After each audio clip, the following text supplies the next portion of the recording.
TFR. Good morning. Good morning. Good morning. Good morning. Good morning. Hi, this is Alan.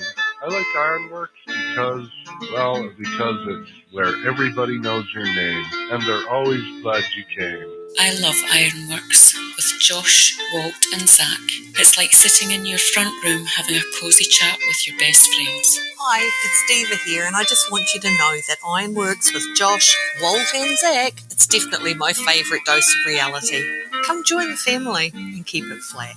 Why sleep in when you could get your dose of iron in the morning? Listen to the Ironworx on TFR. This is Enlightened Dawn. Roses are red, violets are blue. Iron Realm Media is the best on the plane. To this show, I will forever be true. You guys are truly the best, and I love you guys. I'm so thankful to have you in my life. Do you like listening to Space Letters from Never a Straight Answer? Then tune in to the Ironworx with Zach, Walter, and Josh. Break clear of the fear on the Ironworx and become an Iron Scout. Thank God it's Friday. It's Friday, my dudes. It is Friday, my dudes. So TGIF. And happy Friday to you all. Welcome to the Ironworx right here on Truth Frequency Radio, TFRlive.com. My name is Josh Corey, and I am joined this morning by some very good friends and co-hosts. Right here on the show, starting off with Mr. L.C. King. He's got a channel called Lucas King here on YouTube. Lucas, good Friday evening to you, sir. Friday evening, yep. Good to be here. How you guys going? How's everyone out there in TFR land? It's been, time's flied, hasn't it, really? It's I feel like I've only just come from this Tuesday session and now I'm in the Friday session. So, but I'm looking forward to the show. It's like you just got off that Wednesday pre-show call. That's right. Well, I did actually press the wrong button. That's correct. Yeah. It's all right. I didn't even hear it ring for whatever it's worth. I just saw it pop up real quick and then go away again. No, that's all right. I cancelled it pretty quick. I didn't want to wake whoever was on that channel up. So, no, it's been a good week. It's been different. I've been doing a bit of a cleanse, trying to get my body in a better shape, especially with spring coming up. And I know I'm going to be hard at work out in the field, so I'm looking forward to that. And I'm sort of geeing myself up and building up the energy. You know what I mean? Oh, I do. I certainly do. Well, let's say hello to Mr. Walter Johnson. He's got a little channel here on YouTube called Flat Earth Head. Mr. Walter, how are you, my good sir?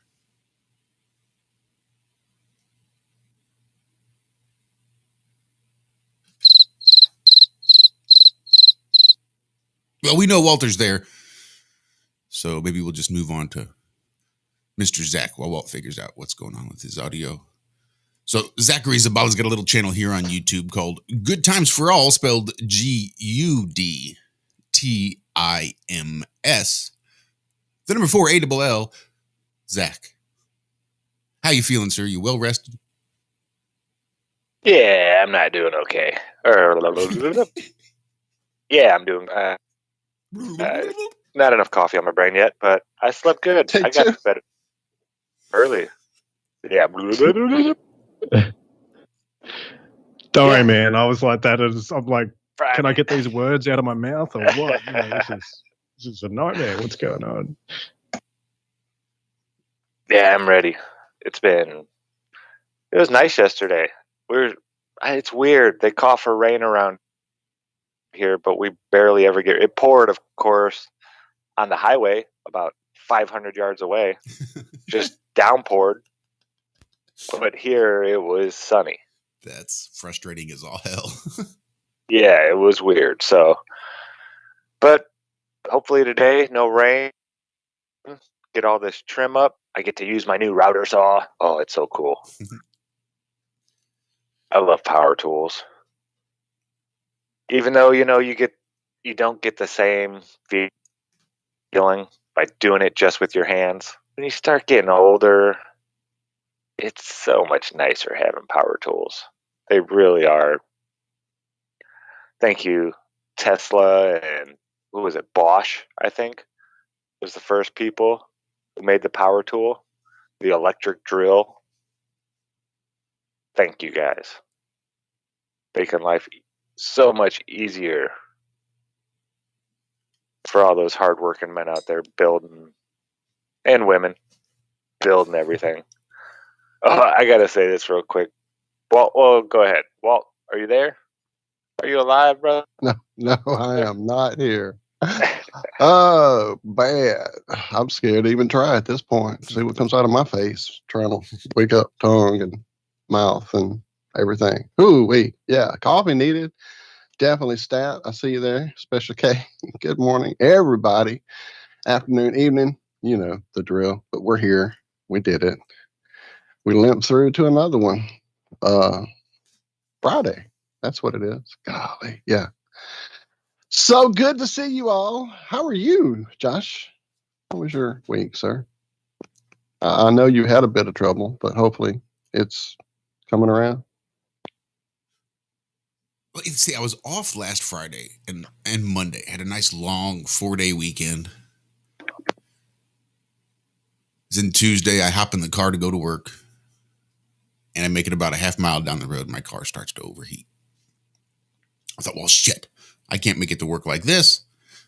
So I turn around and proceed to go back home for another half mile, and I turn on my defrost on high heat to pull some of that heat off the engine block out of the engine compartment and just kind of cool it down a little bit on my way home. And it's just blowing cold air. I thought, well, shit. Chances are I've got antifreeze in there, got coolant. But if I'm overheating and blowing cold, sounds like a thermostat issue. Which I thought was really good. Really good. I've changed a few thermostats in my day, so. Okay, wait, but did you ever have to go buy another thermostat housing because you cracked it, tightening it down? To be fair, I have never had to buy a new thermostat housing to put the thermostat in, installing it because I cracked the housing. I have not done that. I had to do 2 my first time. Oh. Yeah. I was like 15. What? And then, not an excuse. And then you bought a torque wrench or what? No, then I went and asked my stepdad, why do these stupid things keep breaking? He's like, you got to walk it on. You can't tighten one side down and then go and try to tighten down the other one. It's like quarter turn tighten too, you know. You get it kind of snug and then you tighten it a little bit, go to the other one, tighten it a little bit, go back to the other one, tighten it a little bit. Yeah, I don't know. It's like a drum hoop. Yeah, because the one, I don't know what it was with these thermostat housings. They were thin though, and I'd get them snug, and then I'd tighten one down all the way, and as soon as I'd start cranking on the other one, crack right down the center. I did it to 2 of them before I realized what I was doing. Damn. Yep. No, luckily I've had pretty good luck with my thermostat housings, except for Tuesday. So Tuesday, I get home. Well, I call in. No problem. Big deal. I've got PTO I can take. Nobody's mad. So I'm looking on YouTube for videos how to change a thermostat in a 2012 Ford Edge. Nothing. Well, that's not true. I did find a few, but they were all for the 6-cylinder, where the thermostat is on the right side of the engine, sort of by the battery. And it's like you would think, Zach. You pop the housing out, you pull the thermostat out, you put the new thermostat in, and you pop the housing back on. No problem. That's what I was expecting. Easy peasy, 10 minutes on your way to work, right? That's how it should have been. That's what I was fully expecting, to be back to work on Tuesday before the day was through. So I can't find anything for my specific make. I've got the 4-cylinder Ford Edge with the EcoBoost turbo engine in it. So I've got a few more accessories on my serpentine belt, I guess, than does the 6-cylinder. I don't know. But my thermostat was on the left-hand side in the front, next to the alternator, tucked up sort of underneath the valve covers. It was a real pain in my ass just to get it off. Ew, underneath the valve covers even? Well, it's not like I had to remove the valve covers, but yeah, they overhang, and it's just tucked up in there just enough. Well, it sounds like fun. It was fun until I pulled the cover off and realized that the thermostat doesn't come out of the cover. That because I have the 4-cylinder turbo, my particular model, the thermostat and the housing are all one piece. So now I've got to go up there. I mean, it was only $25, so it's not a whole lot more than just the thermostat itself, but it makes the whole job a big pain in the ass. And if that's not worse, I was finally getting it back on, and I lost a bolt. Because it's tucked up in there under the valve covers next to the alternator. The first one I lost, I could see it. And after about an hour and a half of struggling, I finally got it out. I got the housing on, and I got that first bolt started. And I went to go put the second bolt in there, and I'll be damned if I didn't lose that son of a bitch too. So at this point, I just turned around. I just sort of took a big deep breath and put all my shit away and came inside. I was not going to lose my shit anymore that day. And I had lost my shit plenty of times that day over this stupid fucking car. So I went to work yesterday finally and grabbed a couple extra bolts that matched the thread size and everything. So I don't think I'm going to get that missing bolt out of there, but the plan is to spend time tomorrow, this weekend, to get that simple, silly ass little thermostat back on my car. And then cross my fingers and hope that that is what the issue actually was in the first place. Because did I mention when I pulled the old thermostat out, that motherfucker looked real clean? Like real clean. Like you put them next to each other and it's almost hard to tell which one's new and which one's old type of clean. Yeah. Mm-hmm. So, yeah, we'll see. We'll see if I can get the thermostat back in there, if that's what it was. Let's see what else. How else has my week not been the absolute best? Well, let's see. I went to go trim my girls last night, and I'll be damned if I did not pull that male out soon enough. Because those bitches are seedy. No. Yeah. So no. They're seedy. The buds are super, super light. They are not dense at all. No real good bud structure to them at all. So we'll see.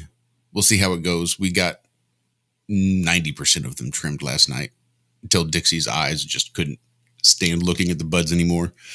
And she just couldn't focus. She was ready to go lay down. So we still got a little bit out there. I don't know. But because they're so light, there's not any real weight there. We'll see. It was sticky as all fuck, though. So we'll see how it smokes here in a little bit. I'll be real curious. I'm curious myself. But it was a really good learning experience for my first time ever saying, hey, maybe I'll just start these plants. Hey, and then maybe after that, I'll build a grow room. Because I was a little bit out of sorts. So because this grow was so terribly inconsistent, I'm not really surprised that they didn't turn out the best. But my autoflowers I've got ready to go. I just need to pop those seeds and I'll have 6 autoflowers going and we'll see if I can't get those buds looking any better. I mean, that's just hard to screw those autoflowers up. I'll just let them do their thing. But I got pipe cleaners to train them with. I've got dirt, although I haven't decided if I want to grow in dirt. No, Josh. You don't put them in the pipe until after you pick them. Oh, what? You mean I've been smoking these bowl full of seeds for nothing? Well, didn't you say you wanted seeds? So There you go. There. Yeah. Be careful what you ask for. Yeah. I guess that's true. You didn't be really specific with. Yeah, you didn't what say you intended. 3 or 4 seeds. You didn't say seeds from somewhere else delivered or just random seeds from these random seeds that I have no idea if they're any good or any male or female or what the hell they are. Yeah, sweet. Thanks. That's awesome. I'm glad I got seeds now. Nope, I do actually have 4 different strains of seeds sitting up in my cupboard. So as soon as I'll pop a couple of strains in. So it's one of those things where, from what I've seen, and this is like absolutely no expertise talking at all, but from what I've seen, from what I've read over many years of subscribing, not just I supported High Times. They were the early freedom fighters. It's really about the lighting. That's why people pay so much for the crazy, crazy expensive lights, and that's why people that live in certain tropical climes can like do really crazy things. It's that lighting. If you can get enough light in enough places, that's where you get that thickness. So I don't like that grow room would help, having those reflective surfaces hitting all the different directions, and yeah, definitely. But I'm excited for the taste test. Let me know for damn sure. I will. Like I said, I'm real curious. I don't know. Once we got into trimming them and I saw, well, it might have been a little over dried too because of my car situation. I didn't get back down to get them all trimmed up as early as I'd liked. I'd like to got them done probably Tuesday or Wednesday. Tuesday night was ideally the time I would have done it. Would have been right at about a week for drying on Tuesday. So those extra 3-4 days, I think, took it just a little too far. But they are still sticky. Even Dixie was surprised when she, couldn't pull her fingers apart. That's good to hear. That's always good to hear. So we're starting to pull stuff out of the garden finally. Are you? Cammy and Bob ate some peas yesterday. Green beans are just starting to form. I pulled a bunch of cucumbers and pickles that were stunted. You know how they don't grow all the way very long and then they just start getting fat. So I pulled those off because they were just sapping off the plants. Now I'm starting to get actual pickles and cucumbers, and there's a bunch of tomatoes out there. 5 tomato plants was maybe too many. That's a lot. But we have neighbors. I was going to say, that's tomatoes for neighbors right there. 5 of them. Yeah. Zucchini still hasn't made one zucchini yet. It's had all kinds of flowers. The leaves are big now, almost the size of a basketball. Not one zucchini has come off that thing. I've never seen a zucchini do that before. I was talking to somebody at work who said that's how their tomatoes are doing. They're just popping flowers out like it's cool, but not producing any actual fruit. It's weird. And I have plenty of bees around. I'm watching the bees Sorry, Walt. No, go ahead. I don't know. Maybe give them a hit of magnesium or something. That's what I usually do for mine. My tomatoes. I'll get the Epsom salts, put that in a bucket or whatever, and mix it around and go and pour that down near the roots. So I don't know. They just say usually they want lots of magnesium to produce the flowers and the fruits. So maybe that could help. Yeah, it's weird because it's got plenty of flowers. But just none of them are pollinating. It's weird. I don't know. I don't know either. I knew this year wasn't going to be the greatest though, with the soil being what it is. And I'm going to do a little cleaning of the house real quick here in chat. There's a few things. Zombie Snoop says, Josh, you might want to make butter or use it for some kind of extract. You might get a little better result because of the stickiness being the factor rather than the actual vegetative part. You know what I mean? Uh-huh. That's very, very possible.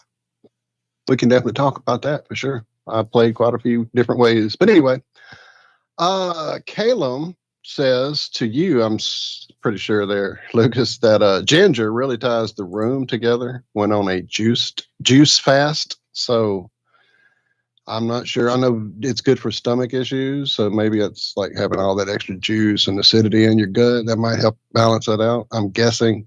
Clue us in there, please, Caleb. And then there was another. Yeah, I don't know. Like, I put ginger in the juices for sure. Like, I have a lemon ginger blast. Okay, cool deal. Yeah. And so that's got, like, you'll have your greens in there, and then you'll have a bit of celery or whatever. Then you have your apples and ginger, and yeah, it's a really nice one actually. Put lemons in there, and that that's a good flush. Cool deal. All right, I think I've called. But I've seen people do everybody these in chat. I think. I just want to if give I missed something, I want to shout out Old Nick real quick, who I see had to go back to his slave job, but was listening there for a real quick minute. Shout out to Old Nick. Yes, you devil. Good to see you there.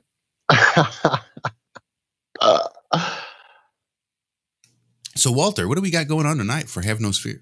Hey, we have a gentleman you guys may be familiar with. If you pay attention to the live history and those who explore it, then you most definitely have seen a channel called Autodidactic.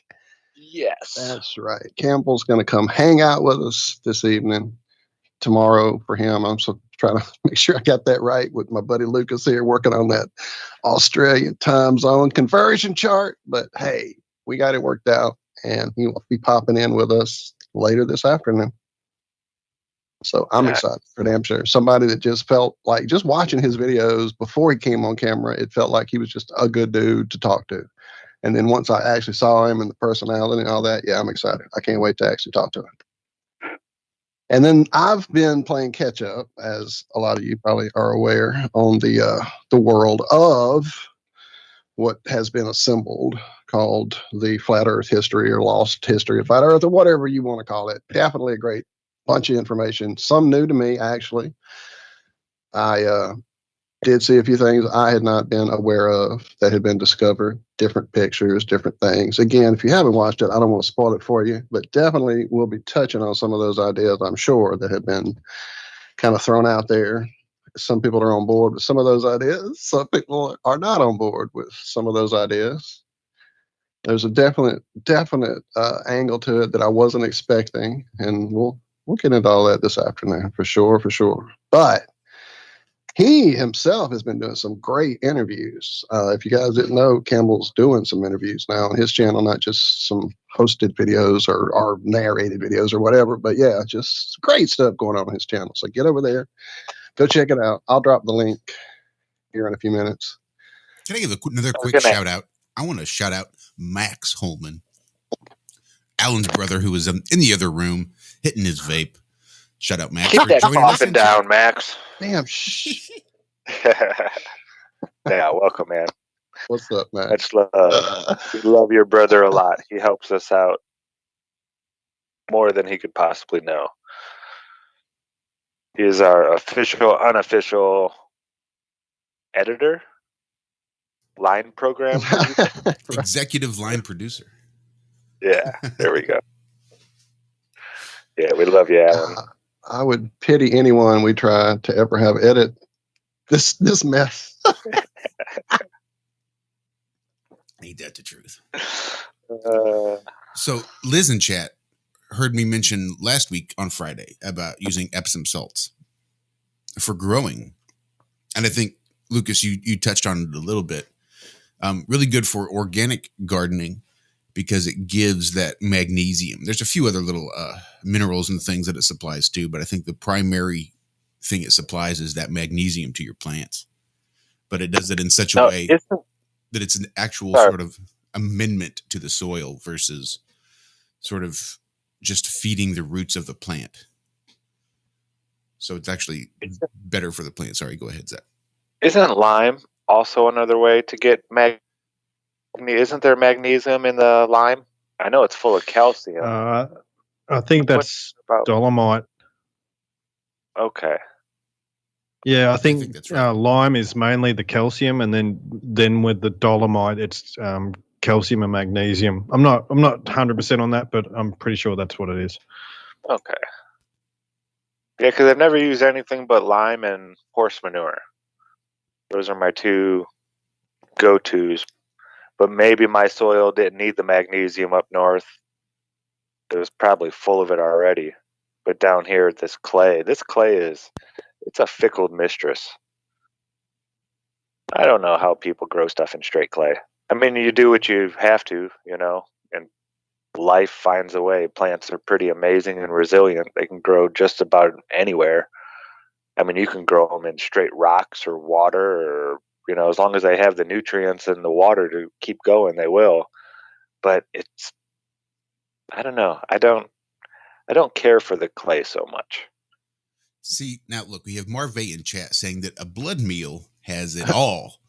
And this is sort of what I want to get into, is this idea of the organic gardening, because you get things like blood meal and bone meal and Epsom salts, and you're actually changing the soil. But wait, aren't plants vegetarian? Yeah, I used to use like the but blood it's meal, definitely an interesting blood and bone thing. and And stuff. I was just going to say I used to use the blood and bone and things, but I sort of tend away from that. Well, that's what I kind of supporting we're that. Almost at break, man. Hang on. We got 30 seconds. I want to get onto this though, because I think it touches on some of that book that I am deep in. Secret Ship World, when transition from vegetative state to animal state, and yeah, it's crazy stuff. But hey, that's what we do here at Ironworx. Sweet. All right, guys. Break time. Right.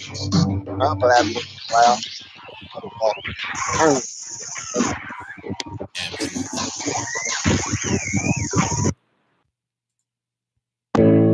The reviews for Extendivite are amazing. Here are some from Amazon. September 2018. Extendivite works in keeping my blood pressure in the normal range. I've been using Extendivite for many years now. May 2018. Great product. I use regularly and I rarely get sick. March 2018. This product has relieved what appeared to be angina pain in my chest and shortness of breath after climbing stairs. I'm quite happy about it. February 2018. My husband, son, and I have been using this product for a few months now, and we have noticed an improvement in our joints and blood pressure. Tell us your story. Get Extendivite today. To order, call 1-877-928-8822. That's 1-877-928-8822, or visit heartdrop.com. Extend your life with Extendivite.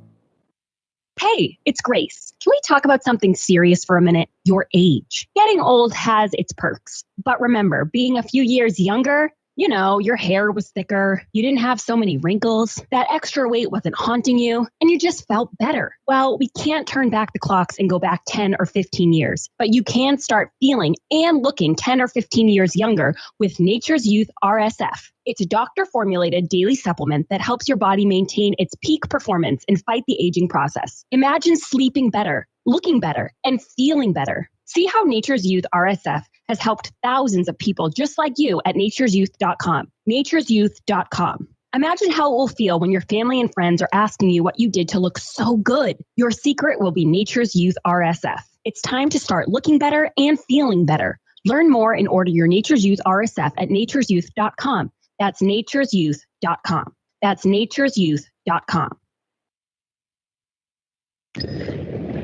Dowsing is the ancient science of finding water and metal underground.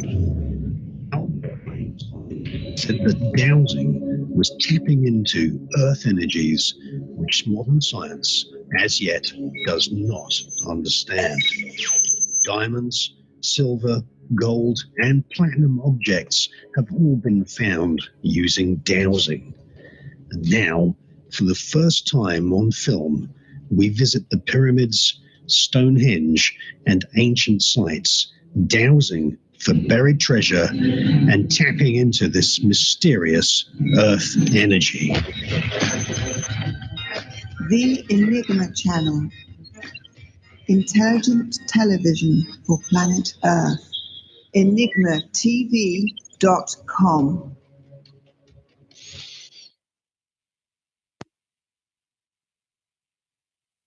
This is Truth Frequency Radio. No hate, no hype, no fear. Real people, real radio.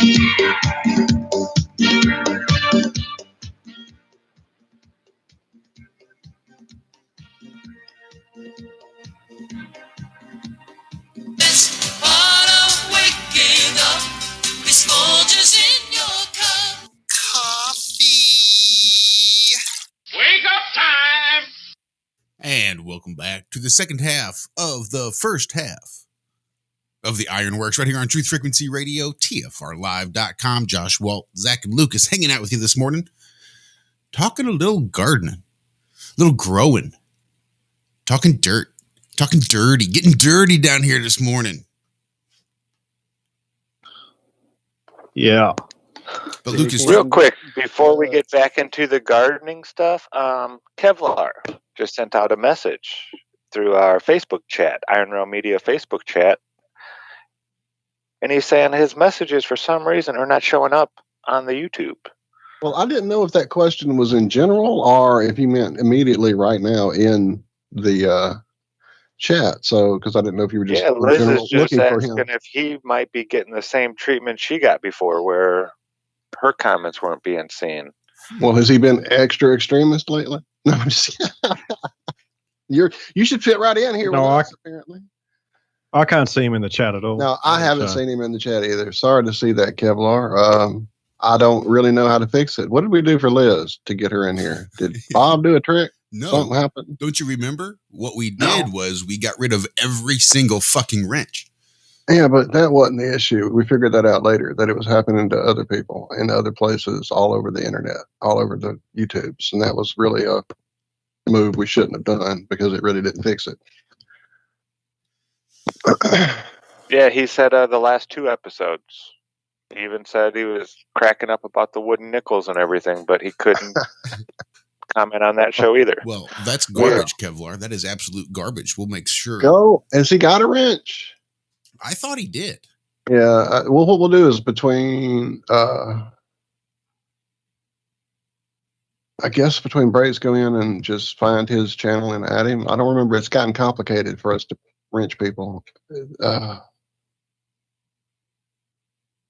Anyway, sorry, friend. We'll figure it out for sure. Yeah, see, Liz did say Bob came to her rescue. I thought it was Bob that fixed it somehow. What did Bob do, Liz? I don't remember the details, but I know there was something he assisted you with. I just don't know what that assistance entailed. Yeah, Kevlar said he didn't have a wrench, but that still shouldn't. No, but it just... Unless somebody blocked him somehow, and we didn't see it. See, we're really good at watching, though, usually. I can't imagine. I don't know. They would block Kevlar, though. But as Liz can attest, it's really easy sometimes when you're on a device, especially not a computer, like a tiny phone screen or whatnot, to like not just delete somebody's comment, but actually just completely take them out of the chat. And it just... Yeah, that's why I asked Baldini to unwrench me, because he and Rose were doing the show while I was out working all the time, early, in the early light. And I'd put the phone in my back, and with my last phone that I had, I couldn't collapse the screen to make it a little box. For some reason, that phone wouldn't do it. So it always had to show the screen if you wanted to listen to it. And I would turn chat off, I would do all that stuff, but it would find a way into there, and I'd start banning people, just butt banning them, pretty much.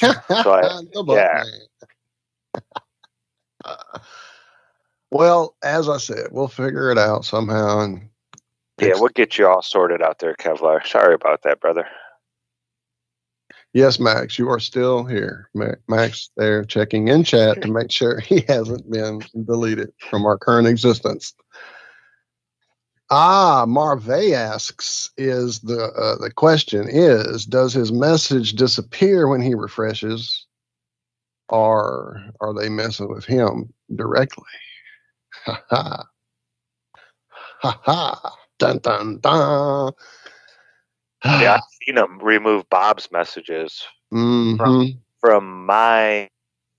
We had it happen to get our own chat way back. Yeah. It hasn't for a while, but I remember typing messages in this chat and them disappearing personally, me doing it. And I think we figured out they were tied into something else, some kind of links or unsafe something, or I don't remember. But yeah, who knows? It's algorithmic madness. Yeah, just another reason to get off of the YouTubes. No? You know? They're slowly killing themselves. With all these other streaming platforms coming up and their censorship just getting heavier and heavier and worse, and things like this taking place, yeah, they're just pushing people away. Pretty soon YouTube will be for old people like MySpace became. Wait, people aren't on MySpace anymore? No, I'm kidding. I never had a MySpace page. So it's like the CNN of social media. You're like, so you're still watching YouTube? It's like fucking well done, boomer. Yeah. What were we saying? We're talking about blood and bone. Yeah. Blood and bone going into the soil and benefiting vegetable plants. What is going on there? Now, I figure it has to do with the salts and the et ceteras. But as I said, there is a part in this book as it begins with thought and becomes solid matter and then becomes this vegetable state. And at one point, that's what it talks about.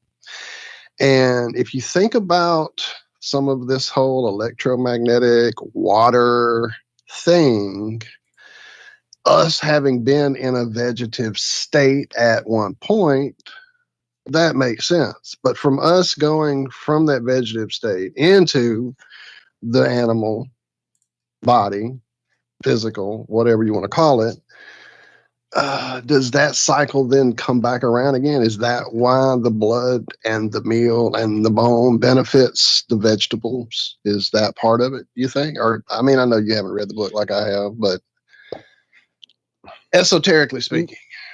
Yeah, well, it's getting eaten up by your bacteria and things. And this is the thing with it, why I stay away from it. One, you're supporting a death industry, which I don't want to support. But two, you don't really know what bacteria you're actually trying to attract with that.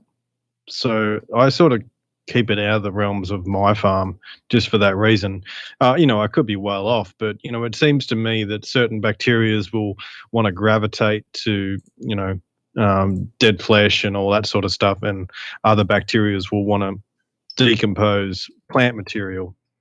It's a little bit like, you cook some meat and all of a sudden you've got all the flies hanging around, and that's the similar sort of idea. And I just don't want to put anything in the soil that may be starting to harbor those more aggressive sort of bacterias. That's my thinking about it. Just as same as it's the same principle for your body as well. You're starting to bring in certain bacteria, certain parasites or whatever that may be attracted to that type of diet. And so, they'll have their own cravings and willpower. Yeah, I've never tried blood. Those parasites and things like that, that's really, in some sense, it's, the parasites within people's bodies and things like that. And in my view, that's some of the real demons. They want what they want and they have ways of communicating that. Yeah. A natural way of thinking about it anyway, rather than a metaphysical. Right. Yeah, I think if you're going to use something like blood meal, you would almost want to make sure that it came from, an animal that ate nothing but greens. But I mean, wouldn't you just skip that step and make compost? I don't know. I'm just trying to make this. Yeah, but I'm saying if you feel the need to use blood meal, I wouldn't want to use blood meal from something that was a carnivore that ate nothing but meat its whole life. I don't know.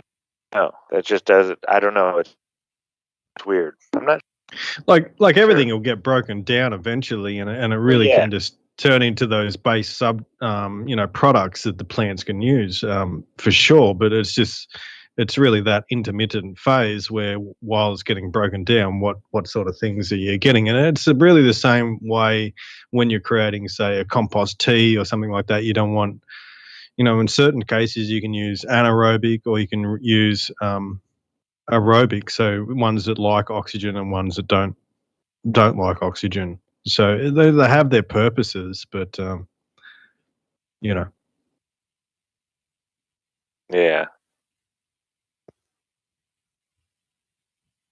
Still just don't Yeah, feel my tomatoes are going gangbusters. I'm gonna have tomatoes and cucumbers.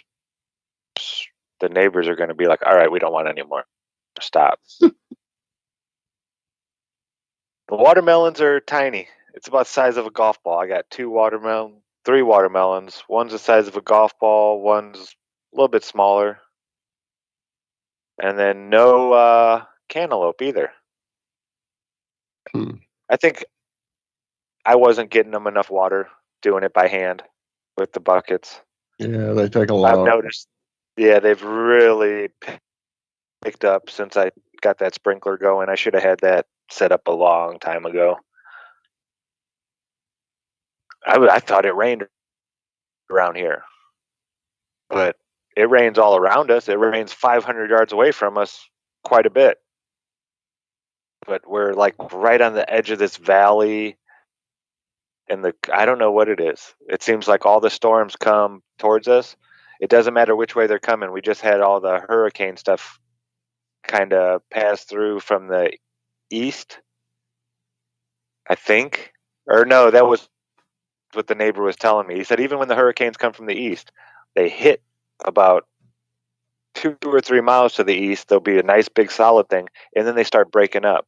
It's like we're right at the foothills of the mountains, and it's like the storm has to choose a path to go because it can't go up over the mountain. Like the pressure system, doesn't want to just stay up over the mountain. It actually wants to split and go around the mountain to find easier ways up. I don't know. But right here, we are like in a really, say a good spot. But yeah, they say tornadoes don't hit right around here either. I don't know what it is. I think that's what you need to look for when you're looking for your place, Learn about how nature reacts with nature.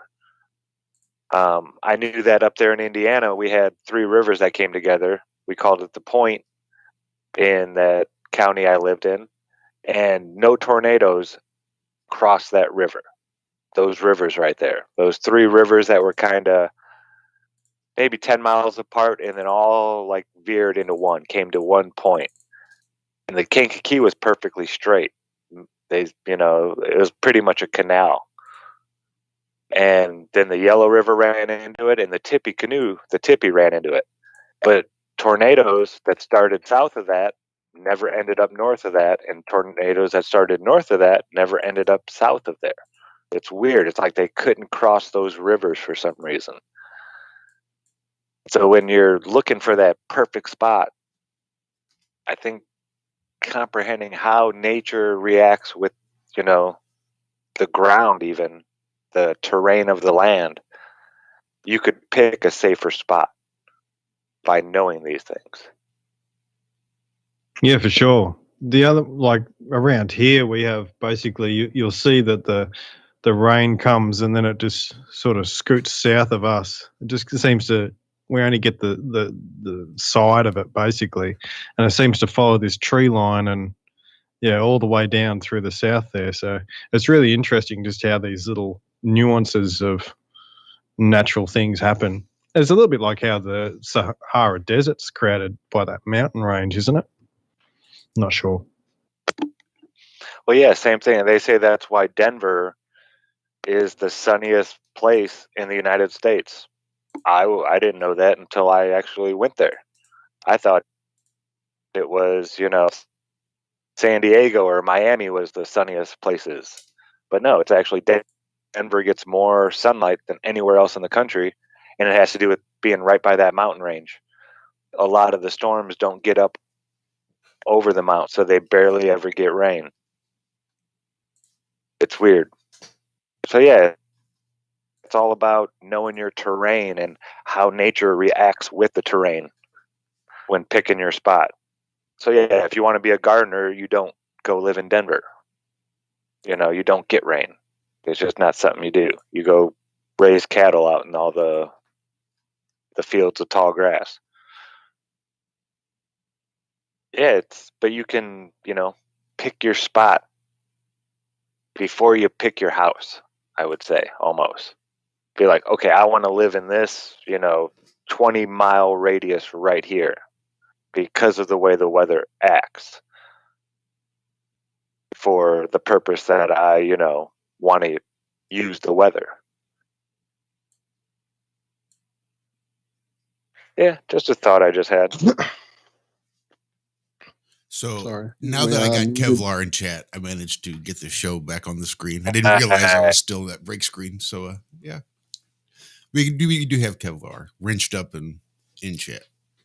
Nice, good save, Josh. You're the man.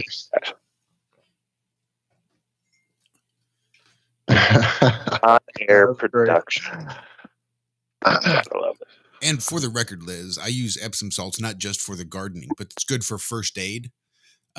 If you have an infection or something like in your leg, say per se, you could soak it in that Epsom salts, and that they will just pull that infection right out of the wound. So it's good for first aid. It's good for constipation. There's many uses for Epsom salts, which is why I try to keep a bag in my bug out box or my bug in box. Because when shit hits the fan, you don't want to bug out. Don't bug out if shit hits the fan. Everybody's going to be bugging out. That's how people die. Hunker down. You bug in for a couple months and let things settle down before you try to then bug out. But I do keep some Epsom salts in my bug in box. Honey is another good one too. Honey's great. Honey's amazing. Yep. Great used to stop infection and battlefield wounds forever. You just put it over a stove, get it boiling and nice and hot, clean your wound real good, and just fill it with that hot honey. It'll hurt real bad probably, but it's one of the best antibiotics out there. Or yeah, it like no bacteria gets through honey. It's pretty amazing stuff. Shout out Horsey, giving apple cider vinegar some love. Yes, sir. Amazing. Also good to have on hand. And it wouldn't hurt anyone to actually go buy themselves a really cheap box of 20 Multine borax. Keep that around. Also, quite the miracle worker. Yeah, there's all kinds of little ways. And the craziest part is half the stuff you go to the store and buy, you can find in nature with just a little bit of research. I found out that these little things that grow in the trees we have out here are the number one ingredient in TheraFlu. The gum trees or gum seed trees. They're these little spiked balls. And yeah, TheraFlu, all those different kinds of flu medications. The active ingredient comes from Indians have been using them forever. The trick is you have to get them when they're still green, though, up in the tree. You can't get them when they're brown laying on the ground. You have to get them when they're, fresh and healthy. But yeah, all of this stuff it's right around you. Could be right out in your backyard growing, and we go to the store and buy stuff, spend all this money on it when we could just go out in the backyard and pick it, do a little bit of preparation and get the same results. You actually probably get better results because you're not getting all the other garbage that they put into it as fillers and coloring and this and that. Everybody needs that red dye number 5, right? Yellow dye 40 or whatever it is, all these different dyes. It's red dye 40 is the one. Red dye 40. Yeah, that'll make your children like literally climb the walls, and you as an adult as well. Real quick, allergic to red dye number 5? Anybody is. It's something you don't need in your body. It just different people react to it in different levels. Yeah, it's horrible for most people, but some people are super sensitive to it. She being one of them, and me as well. Like I had gone through a phase of really loving strawberry lemonade, and I would go to a certain place and get it, and then later on that night I couldn't sleep, and it was like I was crawling out of my skin. Is how I felt, and I could not figure out what was going on. And I finally had to ask the people at the place to let me look at the bottle of the mix they were using to make the strawberry mix with, and it was like a bar, thing with strawberry goo in it. And I read the label, and there it was, not even at the bottom, about halfway up. So that meant it was a lot of fucking red 40 in it. So yeah, it's one of the worst things ever conceived of, along with scents, as in aromas, fragrances for us humans, in the chemicals that we purchase because we have to have them. TB said so. When I was really getting into alchemy, I just learned that, wow, everything is out there in your neighborhood. You can make salt out of just about every plant. Every plant out there, you can harvest the salt out of it.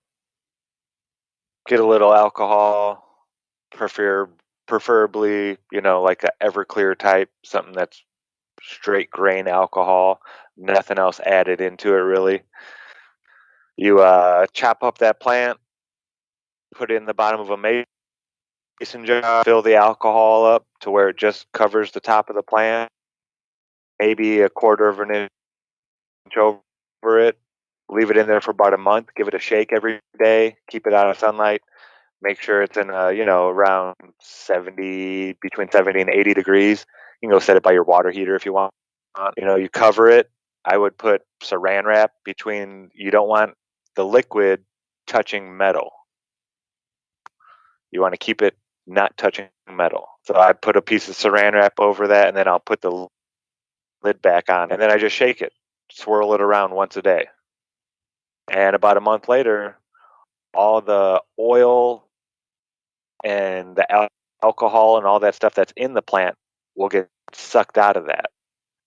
And then you put it through a process where you let it evaporate.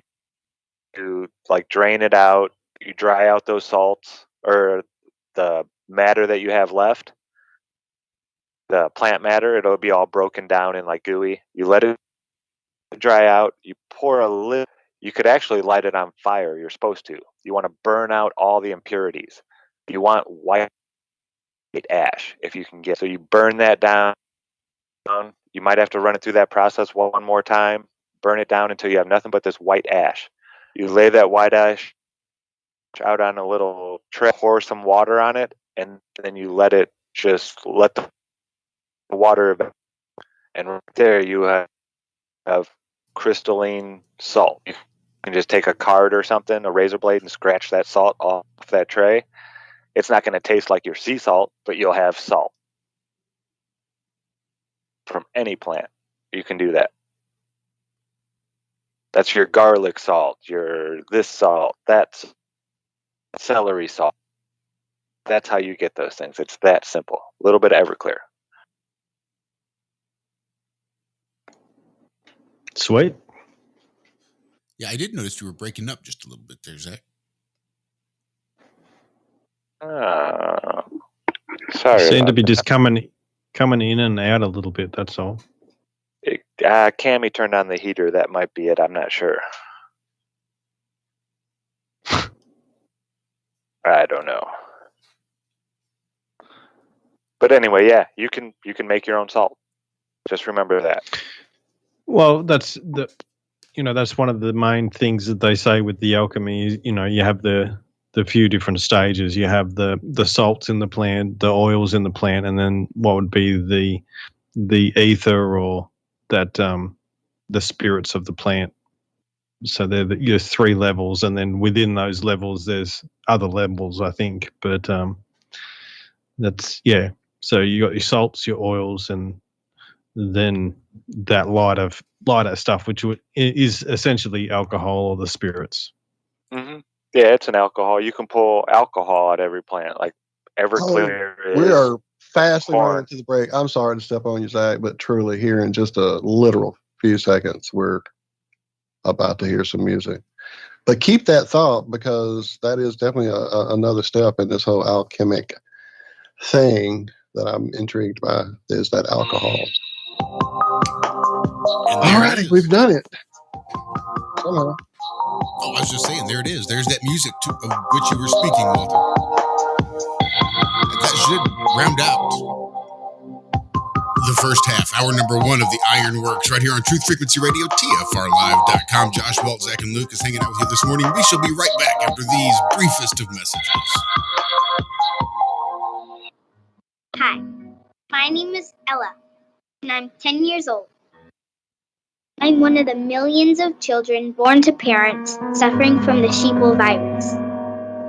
Symptoms include the inability to think for oneself, the attention span of a goldfish, and a strong belief in government and the mainstream media. It is estimated that 1 out of every 2 children are being raised by parents infected with the sheeple virus. But there is a cure. For as little as 19 cents per day, you can become a TFR supporter and help children like me get their daily dose of truth. Together, we will make sure every child has protection from deception.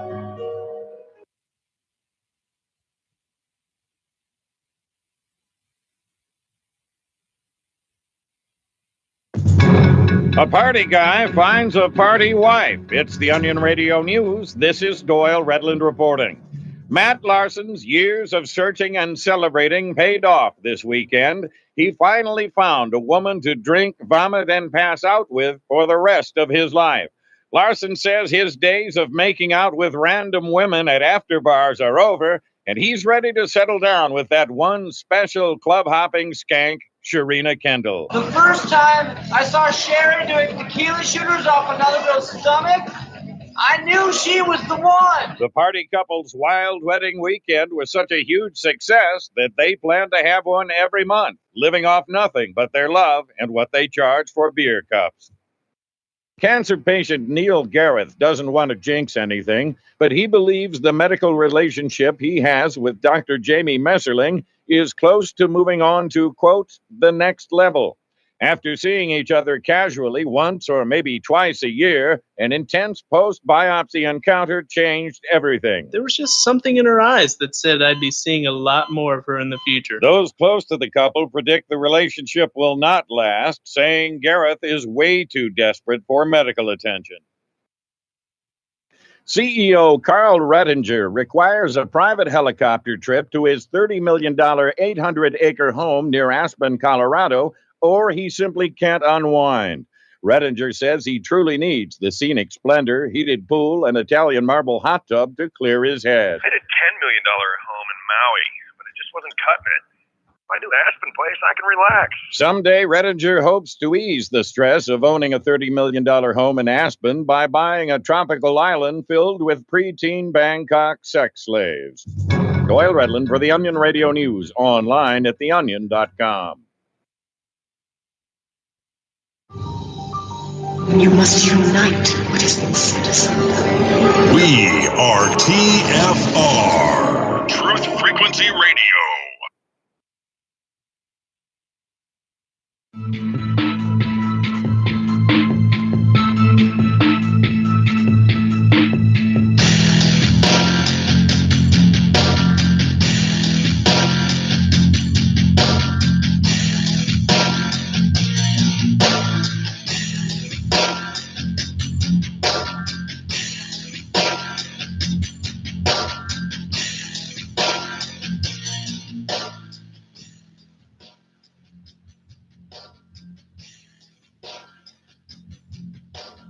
Good morning.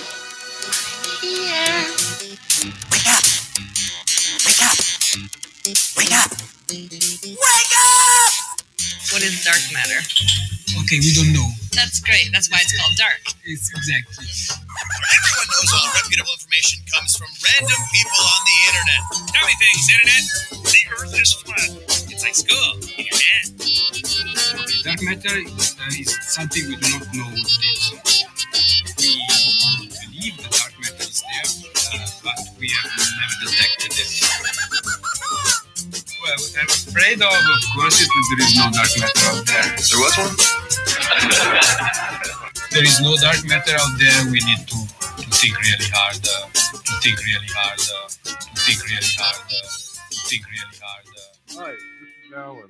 I like Ironworx because it's where everybody knows your name, and they're always glad you came. I love Ironworx with Josh, Walt and Zach. It's like sitting in your front room having a cosy chat with your best friends. Hi, it's Diva here, and I just want you to know that Ironworx with Josh, Walt and Zach, it's definitely my favourite dose of reality. Come join the family and keep it flat. Why sleep in when you could get your dose of iron in the morning? Listen to the Ironworx on TFR. This is Enlightened Dawn. Roses are red, violets are blue. Iron Realm Media is the best on the plane. To this show, I will forever be true. You guys are truly the best, and I love you guys. I'm so thankful to have you in my life. Do you like listening to space letters from Never a Straight Answer? Then tune in to the Ironworx with Zach, Walter, and Josh. Break clear of the fear on the Ironworx and become an Iron Scout. And welcome back to hour number 2 of the Ironworx right here on Truth Frequency Radio, TFRlive.com. Josh, Walt, Zach, Lucas hanging out with you this morning. Yeah. Well, we're talking about the 3 levels of the plant. There's an overall point of view of how they operated with alchemy. So they're operating within that Trinity sort of understanding. Again, applying that positive, negative, and the binding influence between them, which is the same as your salt. Salt would be regarded.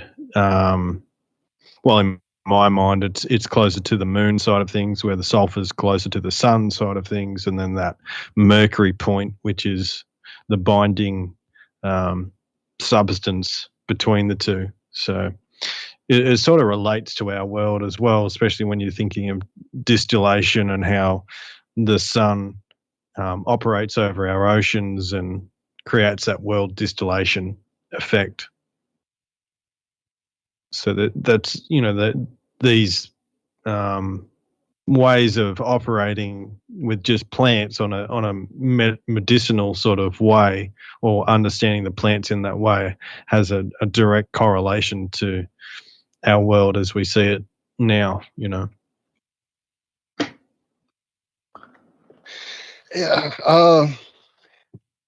There was a movie, man. It's coming. I'll get it in a second. It's buried. Oh, Medicine Man. That was the name of it. I wanted to get the name of it. Yes, mainstream. Yes, full of Masonic actors. I get all that. And we know movies, whatever. But they also show truth. If you've never seen that movie, Sean Connery, Medicine Man, highly recommend it.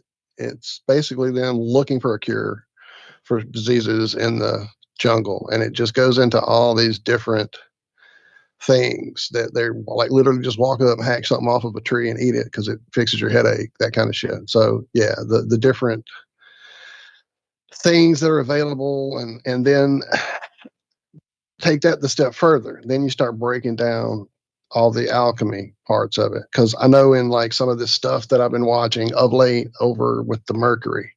And so you do the mercury the cooking one time and you get the red mercury, which is somehow tied back to the cinnabar. And you cook it again and you get, I can't remember the next level because it's all complicated, hard shit to read. But just this idea of the heating, the refining, I guess that's a better word than the cooking.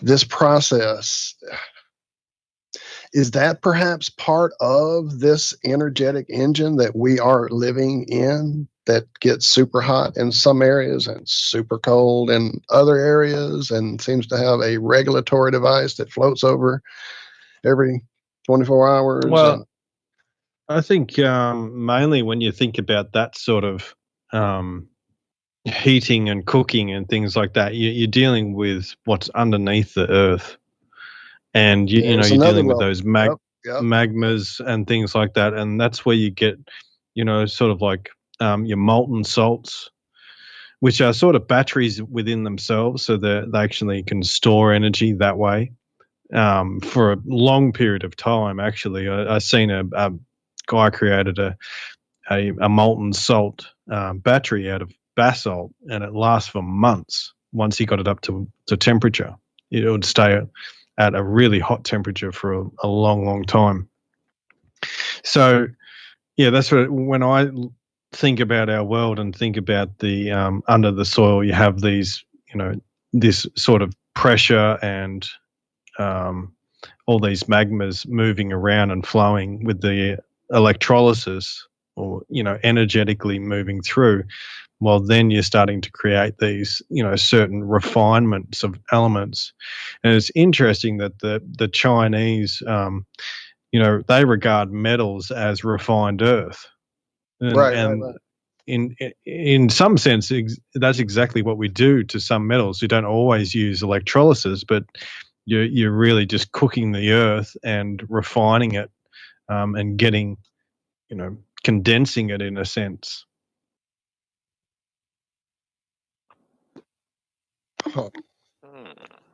I know, me too, Zach. Breaking our brains right here. Me too, Zach. Live on and that's air, Lucas. yeah. You can't do that, man. Yeah, I can.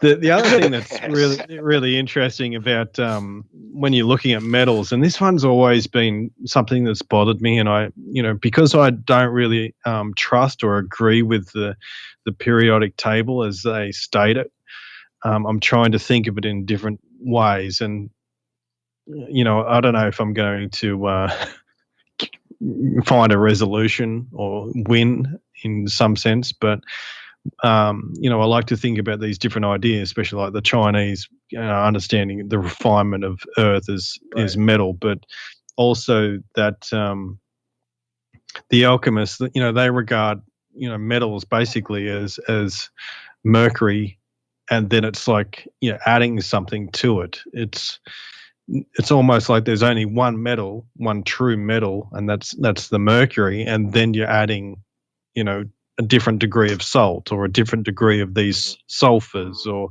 oil, you know, or it's alcohol. yeah. So it's not that you're actually got a pure thing in your hand. It's rather just a condensing of material and putting it into a certain form. So it, you know, and that sort of makes sense because, you know, you can dope your metal with, you know, your carbons and things like that, and all of a sudden you're adding strength. And, you know, even I have problems with even the idea of carbon. I mean, if you have carbon as in a piece of charcoal, I mean, you can break that down even further. You're going to get the gases out of it, and you're going to get the salts out of it, which is exactly what your, you know, your ash is. So, you know, is carbon really to the plants, right? There you go. is it a real thing, or is it a mixture of other things? You know, everything eventually will turn to ash. You know, if you burn it long enough and get it You can turn everything to ash. That's the salt. That's the matrix. Yeah, the salt. It's the thing that the oil and the alcohol reside within. And these, everything is salt. Every solid thing is salt that has oil and alcohol and is vibrating at a certain frequency, which can determine its density and all these different things. That vibrational rate that it's vibrating at. There's the other sort of factor in the old sort of understanding is that they regarded everything as spirit and matter, or this this dichotomy of one's form and one's the actual material itself, or one's the frequency or pattern, which would be the father, and then the material itself, which would be the mother. And so if the father changes, and then that Mercury character or that Mercury point is them combining to create a physical thing with a certain geometry to it, and that would be our elements. So these type of philosophical understandings are actually really high-end understandings of natural science as well. It's just maybe we don't know how to exactly apply it to get where we want to go with it. You know what I'm saying? Well, yeah, that was the goal of the alchemist of old. It wasn't to turn lead into gold. It was to understand the process of transmutation, and then being able to do it in a lab, not going out and finding this in nature, but actually, they say everything comes from the rainwater. Everything. That's where that's how the one distributes itself. It may not come down as rain, and it may be the morning dew. But all this stuff that coagulates and forms on everything, they say if it first touches a plant and coagulates, that dew forms on a plant, then that structure is now determined that it will become a plant. If it lands on an animal, it will become an animal. If it lands on a mineral, it will become a mineral. Now, alchemists of old have claimed to have gathered rainwater, introduced it to a plant, and then taken that rainwater and actually put it through all these different processes of distillation and gathering them at certain times and this and that, and then remixing them and doing all this stuff to it. But they can actually make it's very basic plant life, the little very small plants, but you can actually make a plant out of rainwater. You can make one, kind of like the creator created stuff. You can do that too. Now giving it that spark of life, that came from the creator already, because you're already using something that came from, the one source. So the life is already in there. It's in the water. But you can grow that. Now I was in the process of trying it. It takes a very long time just to get the seed. If you've ever found standing water that didn't get a whole lot of sunlight and is just sitting there, and it'll form this white foam on top. Have you ever seen that? Absolutely, sir. Absolutely. Yeah, I think so. That's the seed. That is the seed. That's what you collect. They say it'll take months and months and months for that stuff to form. But I had a barrel of rainwater, 55-gallon drum, and I had it covered. It was in the garage with no sunlight, and you have to let it sit for a very long time. And all that stuff it'll get a white foamy stuff that forms on the top. And you take that, and then you start processing it through all these, and it's just like baking a cake. If you don't do it right, and the temperature is not right, and all these different things aren't right, it won't work. But if you do comprehend how it works and you do everything just right, they claim that you can grow minerals, you can grow rock or plants, you can even start growing types of animals. It's interesting. You brought up that, and I'd read it somewhere. I was like, sea foam. That rings a bell for like mythology. So I just typed it in, sea foam mythology, and it's Aphrodite. And I have come across it before. So Venus, which is Aphrodite, which would be a reference to what's Venus? Taurus, guess. It's her house. But yeah, the goddess of love and beauty. But others say Venus sprang from the foam of the sea. So she's also related to, plant life and spring and all that sort of stuff as well. So, flowers. So there's a connection there to, the zodiac as well as. Said to spring from the sea. Zeus originally he was a merman. He wasn't just on Mount Olympus. He was originally from the sea before they turned him into Poseidon. Again, this book, I'm going to keep talking about it till you guys read it. The Secret History of the World, Jonathan Black. Read this book. I will definitely do my best to get him in here as soon as possible. But yeah, this whole thing of the sea part of us, I skipped over that when we were vegetable. At one point, there was the sea part. And that's where all these things, mythologies, whatever you want to call them, history, kind of came through that lens, if you will. And as we, like you were saying, Venus was Taurus, Mercury was whatever. I mean, there are so many different versions of the same person, archetype, whatever it is. It's and that's how they kind of have also diluted the history line and the knowledge is to have so many names for the same person, have so many names for the same place, have so many names for the same process. The Babel has definitely confused it all. I'm trying to find. Yeah, that's right. And they'll have different sort of animals that for the same thing. Like, say the Capricorn, that's a sea goat, but in sort of the Vedic Hindu sort of stuff, well, that's is a crocodile and Varuna. So there's these crossovers. They just have different names for like you're saying, different names for the different characters and what they do. And we've lost a fair bit, I think. The more I go at the sort of zodiac and try and unwind it a little bit, and in my mind, it needs to fit both across cultures. It needs to fit, and tell a good story. And that's what I was looking at and finding when I said, the moon is masculine, the sun is feminine. Well, that was a big linkage that I seen that was actually across multiple older cultures. And I think we sort of need to do the same thing with our zodiac and understanding these cycles as well, is actually link them up to that old one world sort of understanding.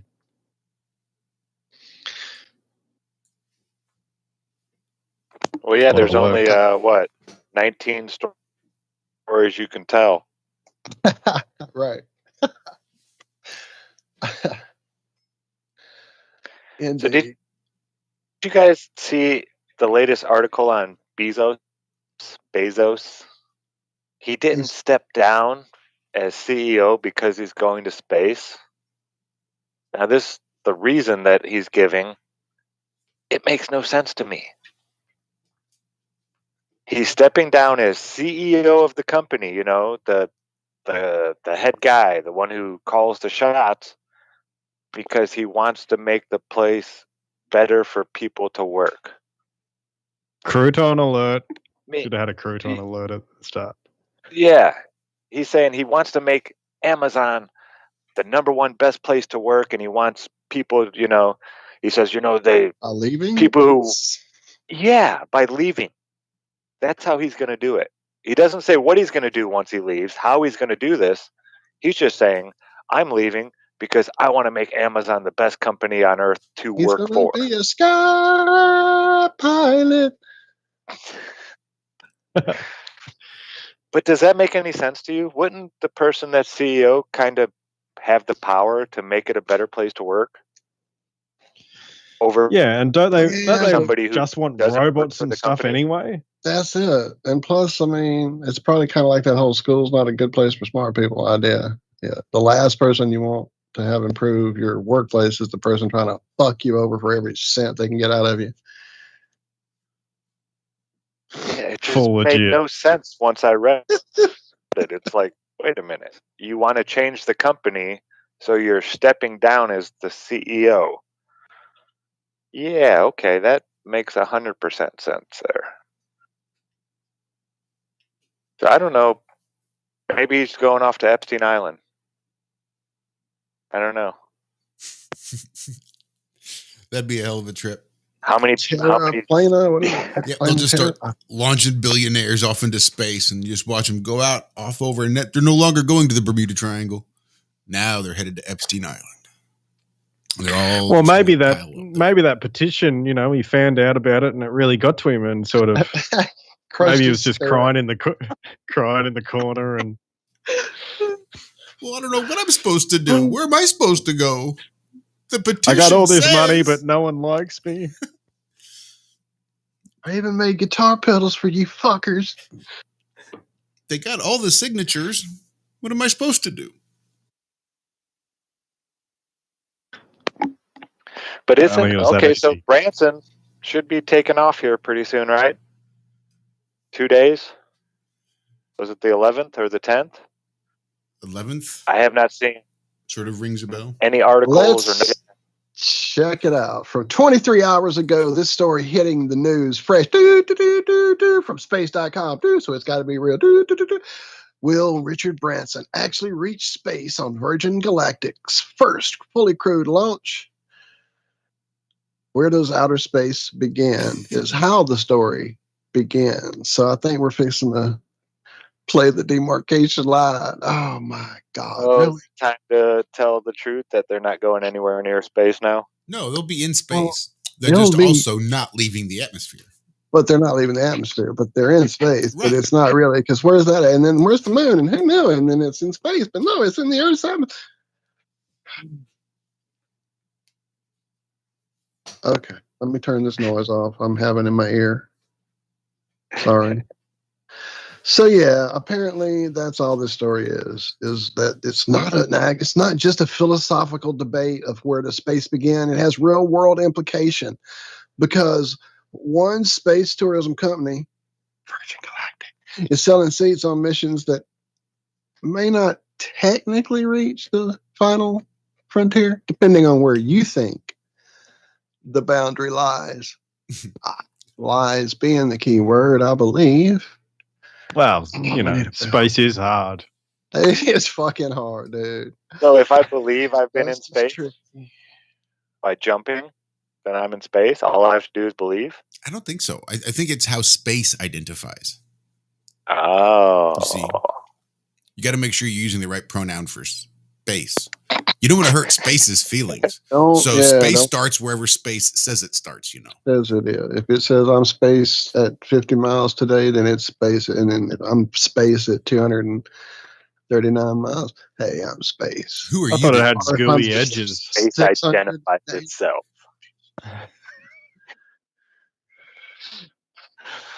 Oh my goodness. So what? But Virgin Galactic. What are they saying? Virgin Galactic did deny that they're trying to upstage Blue Origin, saying that they're going to fly on the 11th simply because it's ready to go. So apparently he's really going to go here in a couple of days. This is what we're still seeing in this story from 23 hours ago. So what if he goes up and kind of over and long? Well, what if he even hits the Kármán downrange? What goes downrange must be bullshit. And there's a maxim, an axiom here somewhere. My God, this story is so full of crap. What if they came back and said, "Look, guys, I didn't see any curve. We went up there. I didn't see it. Didn't see it." Yeah. Come back. Yeah, it's flat, guys. The bastards were right. Would that be not the ultimate Branson hopping on board with us? Oh my gosh. Oh yeah, way down in here. Finally, about like 80 paragraphs later, we're finally getting to the Carmen line. And is it 70? Is it 90? Oh, it was 80 for a while. Oh, now it's. Yeah, there you go. We'll find out. I guess we'll find out and let you guys know Tuesday.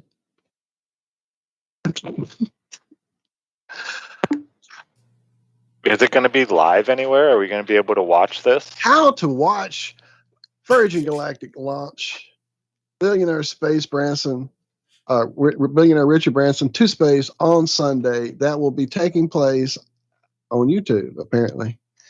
So where else would you enjoy such fine viewing for your entertainment dollar? Yeah, there'll be a link. I could share it with you guys, I guess. Hang on. Well, where's the actual YouTube link? Hang on. They're doing tricks. Here we go. This is it. Oh, it's even ready. Like it's coming up. Scheduled. The countdown is on, huh? Dude, they're scheduled. It's scheduled. So if it's on YouTube, it's scheduled. You can't get out of it. There's no backing out for Branson now. Hang on. Shows I'm what gonna you do know. it. I managed to do it at least once or twice a month. Space Branson. Yes, Kevlar, I did say that. Oh, goodness. There you go.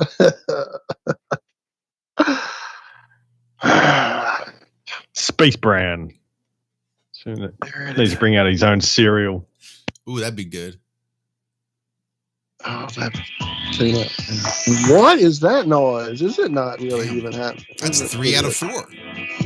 We did it. We can keep this going all day, guys. Or at least another 30. Or at least another 30. Which we will do right after these brief messages, so make sure you stick around. Don't go anywhere. We'll be right back.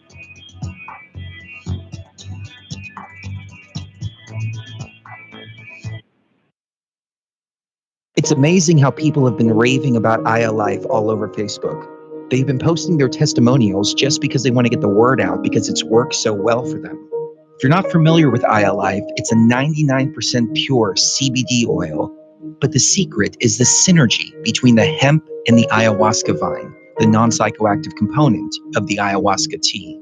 We recently received an email from a wife whose husband has Parkinson's. For the first time, he's been able to sleep through the entire night. Another customer reported that they're no longer using NSAIDs because their tennis elbow has been relieved with iAlife. The reports have been phenomenal and much more than we ever expected. Everyone should have access to this. That's why if you head on over to ialife.com right now and use coupon code TFR, we'll give you $5 towards your order. And we'll even ship it worldwide. That's ialife.com, AYALife.com. Hey folks, guess what the number one phrase that Life Change Tea receives by email? You ready? We love this tea. We love this tea. Time after time, week after week, we love this tea. Life Change Tea gives you more energy, a beautiful cleansing, and fulfills its slogan perfectly. The tea that makes you go. So if you want to be on your health game, log on to getthetea.com and order Life Change Super Strength Tea. Packages come in a 1-month supply, and when you brew this stuff, wait until you see the results. Aren't we all about the results? And with a lot of people's health struggling, we can use a little bit of help. Doctors will tell you disease starts in the gut. So log on to getthetea.com. That's getthetea.com. Be our next email saying, I love this tea. I mean, I love this tea. Get the tea at getthetea.com. Helping America one tea bag at a time. True initiation is an inward journey. It's a spiritual path that is totally inward. It has nothing to do with anything external to you. I want to determine if the grand architect is indeed what I believe it to be, which is the artificial intelligence. The initiatory path is one of self-discovery and self-revealing. It's not a journey that someone can hold your hand through. Tonight, ladies and gentlemen, I want to take you through the steps of initiation. Remember, you are divinity. Step Beyond the Veil with Chris and Sherry Geo. Fridays and Saturdays, 7 p.m. to 10 p.m.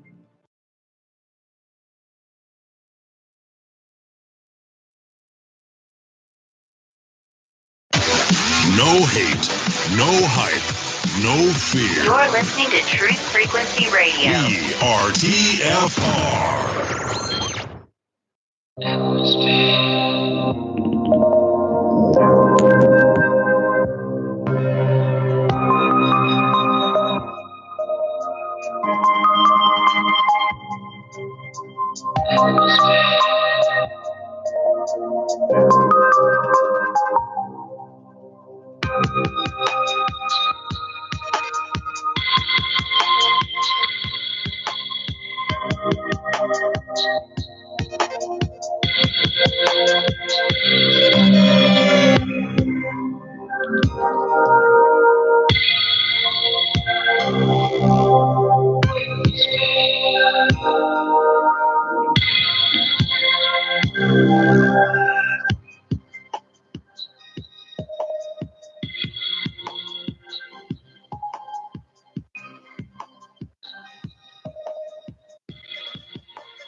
Without change,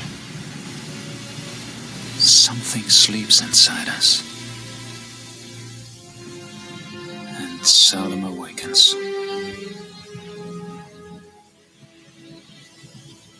The sleeper must awaken. Good morning to you. Start your day off bright and shiny. Get up off your little hiney and begin your happy day. Wake up! Father, the sleeper has awakened! And welcome back for the fourth and final segment of the Ironworks right here on Truth Frequency Radio, TFRlive.com. Just having a good old-fashioned sit-down this morning. Just chit-chatting. Talking about all sorts of stuff. Good morning, and shout out to our comrade there, Candy. I'm sorry, Cammy, as I read the word candy pop up on the screen from Cammy. Wow, say all that 5 times slow. I can't even do it slow. But good morning to Candy as well. Good to see you there in chat, lady. We miss having you around. Shout out to Campbell as well, Autodidactic, who was in our chat just a short while ago through his channel, Autodidactic 2. Yes, indeed. Can't wait to hang out and chat with him tomorrow for him and for you, Lucas, later today for me. Yep. Cammy says, morning has broken there. That's one of my favorite songs probably ever from old Allah Akbar. What's his name now? Cat Stevens. I'm sorry, that was probably rude. Yeah, my favorite startings to a song with the piano in it. Dude, that's an amazing song. I was going to sing it, but yeah, we don't need that. We don't need that. Yeah, I don't do Cat Stevens very well. He sings way too pretty for me to try to sing his songs. I remember we were. Okay, I'll stop. I was working. We were doing carpet cleaning, so we did a lot of travel from here to there and this and that, and the radio. We'd listen to the radio all the time, and Cat Stevens. They'd do this one game where you would play one. They'd play one note to a song, and you have to try to guess it. And I was good at that, And it was Peace Train, which is a very distinct guitar note. That boing, the way he plays it and everything. It's just you don't hear a lot of classical guitars anyway. So that was an easy one. And I was like, oh, Peace Train by Cat Stevens. And I was with this younger guy, and he's like, yeah, right, dude. Get out of here. You can't do that. And so I drove around for an extra 3-4 minutes. We were pulling up to the house, and I passed it, and I was like, nope, I'm going to make you sit here and wait and listen, because after this commercial break, they're going to come back and say, Cat Stevens, Peace Train. I guarantee it. And when they did, he was like, get out of here. How'd you know that? It was one note. How'd you know that? And yeah, music is like that. You know, you can. I did it yesterday. You hear one note and it's like, oh, yep, I don't want to hear that song right now. Go to a different one. Yeah, it's just music becomes like a party almost, to where you know it. You don't have to sit and think about it. It just, right away, click. Oh, it's that song. It's like when you taste something. Oh, that's that taste. That's chicken. That's beef. That's how music is when you know it like that. I don't know. Neat stuff.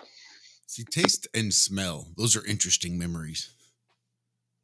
Because you can almost sort of recreate it in your mind.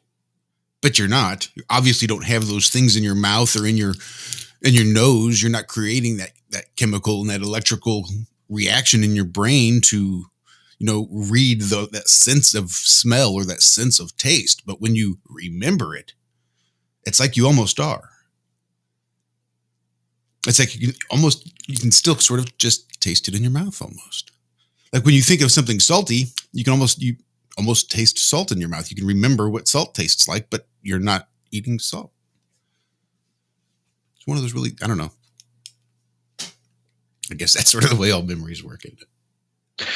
Yeah, well, there's the vice versa where you actually smell something and it takes you back to a place or whatever it is as well. They're really powerful sort of memories you can have with smell, that's for sure. I think scent is still part of our whole, communication thing that they really try to hide from us. That's why everybody is coated in colognes and deodorants and all this bullshit we don't need. We tell lots of stories with our scents. Probably did. In both sense of that word. Shout out Tommy giving us that sunglass super chat in the morning. It's all that pheromone communication that we used to do as plants, Walter. Exactly, man. I was shouting Tommy out and I never got back to it. You beat me there. That's exactly it, sir. Exactly.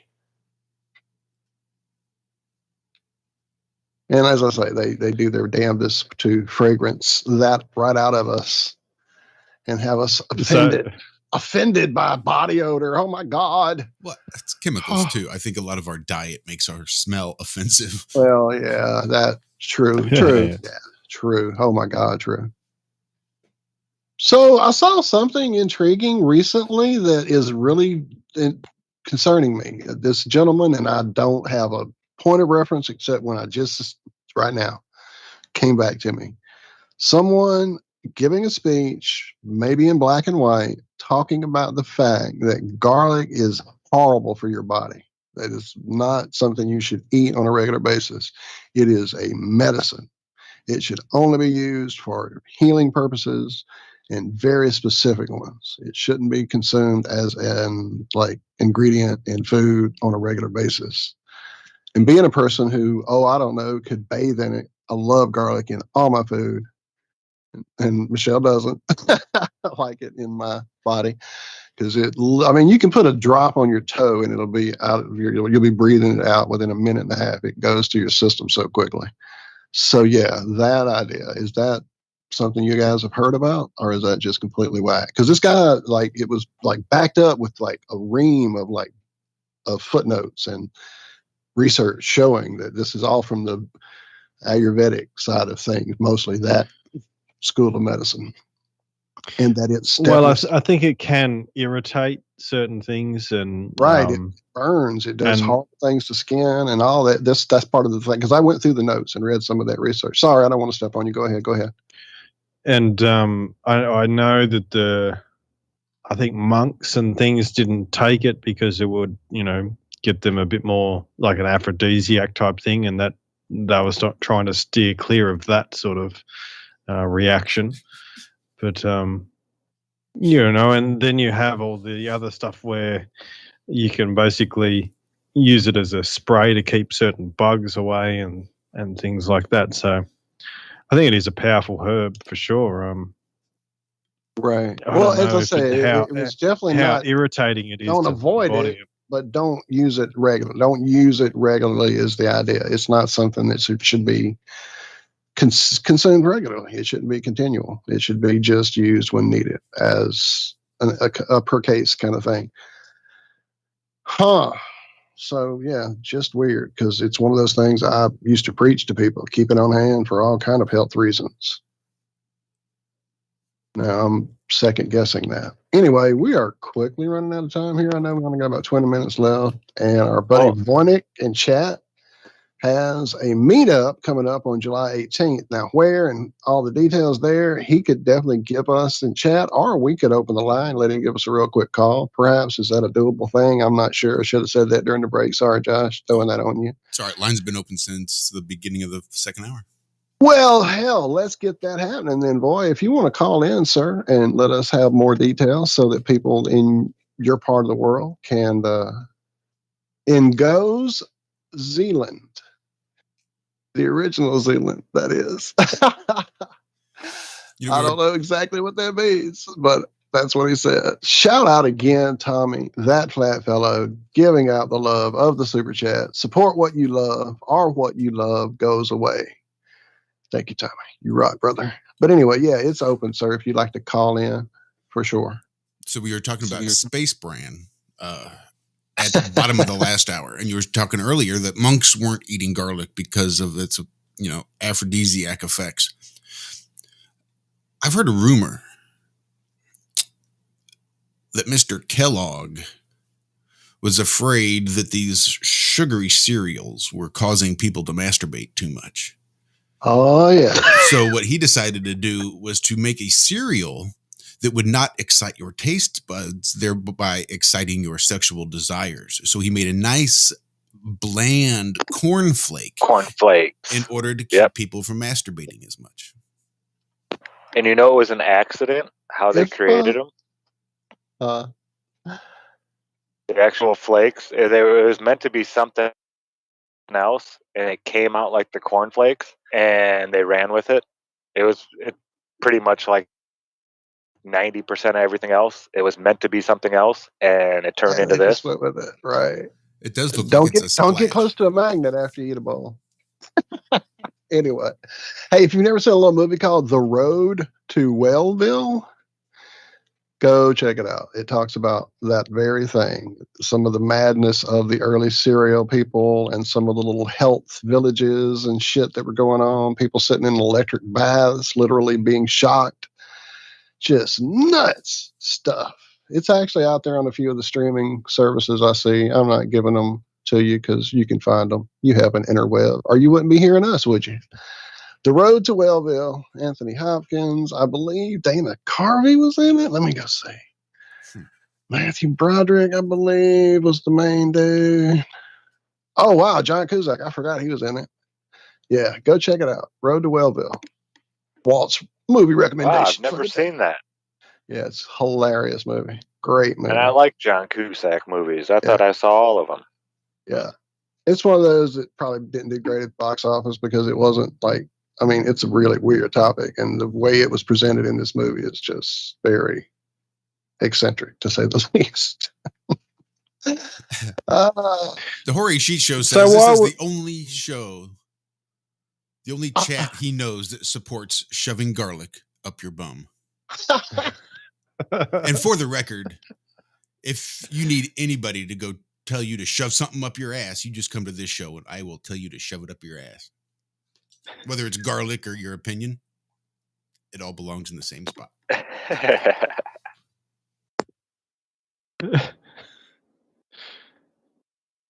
Sorry, go ahead, Lucas. Good stuff, all right. I'm still just I'm still pondering why Kellogg's actually gives a shit if people masturbate or not. Dude, you have to watch this movie. He was a psychopath. The whole era was filled with like women going to see doctors to have their humor or their vapors dealt with. They were being masturbated. It was a little crazy time. Wasn't his brother like electrocuted? Didn't he run like a psychiatric hospital or something like that too? There's so many layers of madness. I don't want to spoil anything. I'm already doing it. So just go watch the movie. You'll be pretty stunned. And then enjoy. I didn't see the movie. I watched an actual.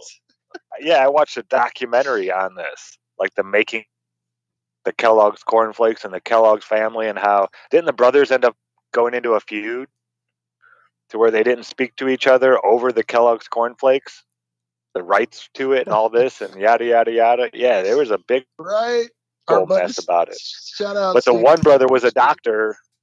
Oh, sorry. And he was electrocuting, shock therapy and this, and it was all the crazy stuff, like you were saying, getting the humor out of women and stuff like that.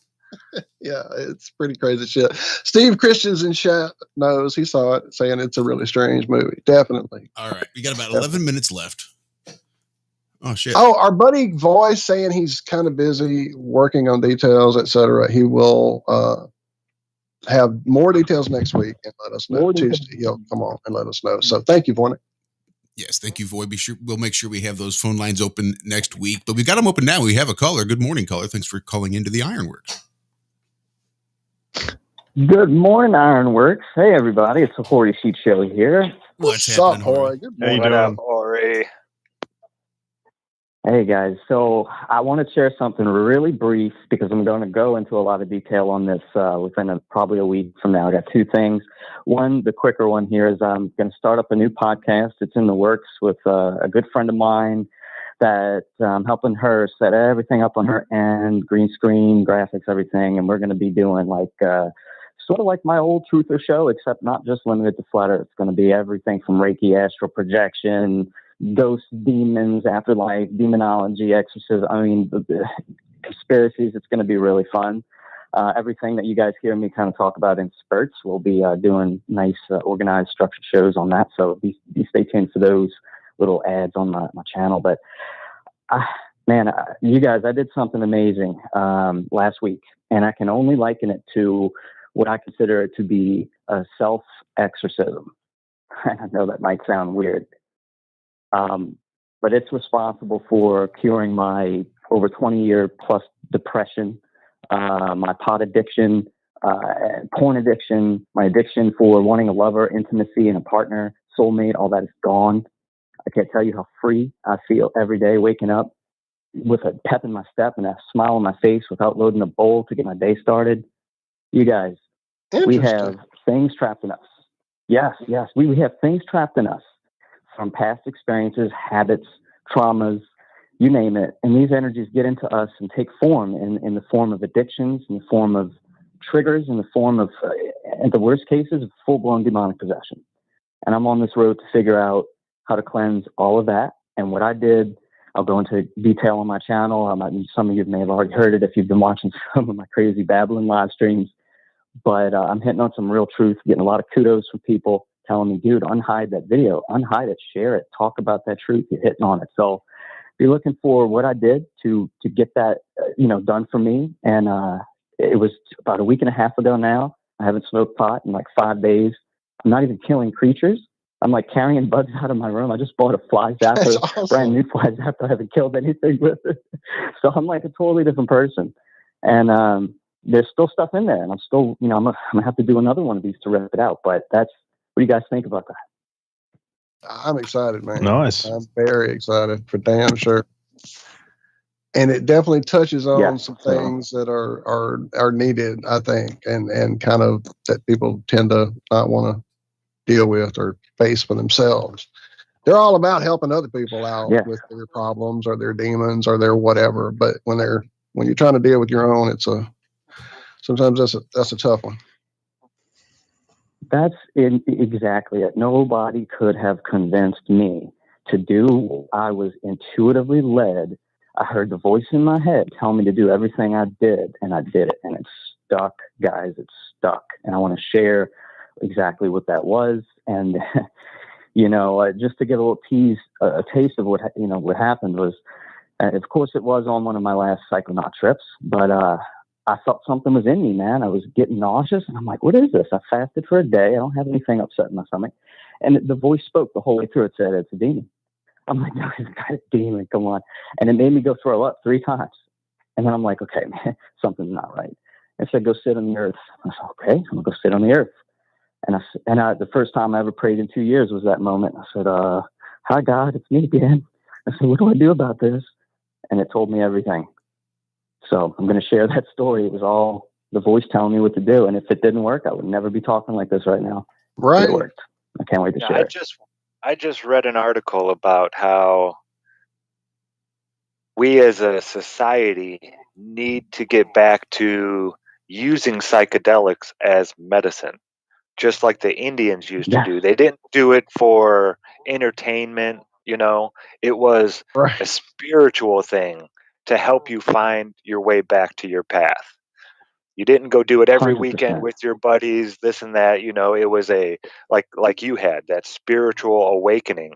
That's what these are supposed to be used for. And yeah, Man, he let said me the tell you. 60s was designed to destroy that whole idea and demonize it. Yes. Yes. So yeah, let me tell you, awesome. I took the stuff. Every time I tried to take it, I told myself, okay, I'm going to do a little meditation this time, and I want to hop in my games and play some VR. Let me tell you guys, it was not one time was I able to feel comfortable about just sitting there and playing a game or enjoying myself. It was straight on meditation, downloading information and sharing it.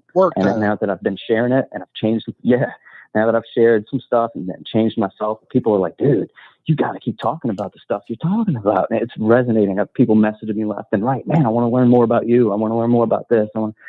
So, I mean, I sound so excited. I'm so energized just trying to share the story. And, yeah, man, it's leading me to do a fasting diet. I'm trying to eat all the meat in my house so I can get eventually on the path of not eating at all. Maybe just surviving on water and earthing, grounding. Well, I had noticed you had been kind of like out of your normal routine cycle, whatever, because I was catching you on the pretty regular with my bizarre fucked up routine that I do with these bizarre hours we keep and sleeping and whatever. So I had noticed things were apparently getting different. I was about to reach out to you here this weekend and see what was going on. Thank you for calling in and letting us know, man. Absolutely. It's been a major transformation, and I have to share this with the world so we can live happier and more connected to, in my opinion, I think I connected to God, guys, and I'm all about God nowadays. Just totally not. If you know me, it's not really me. I'm not me anymore, Right. Anyway, right. That's it, guys. Thank you for letting me call in. And like I said, look out for my new podcast with my friend. I'm going to hand it off to her. It's going to be her podcast just in case I fall off the end of the world. I'm not the one hosting it. So you'll see us co-hosting for a while until she gets the ropes learned and, all that. So thanks, guys. That's all I got. All right, brother. Thank you for calling. Thanks, Hori. Thank you so much for calling. Great show. Love you, brother. Take care. I am so super excited for you, Hori. Yeah. Those transformational moments are so amazing. So I'm super excited for you. Anytime somebody can kind of say, oh, look, here's where I can make a correction and improve myself a little bit or a lot. I think those are just priceless. But we've only got 4 minutes?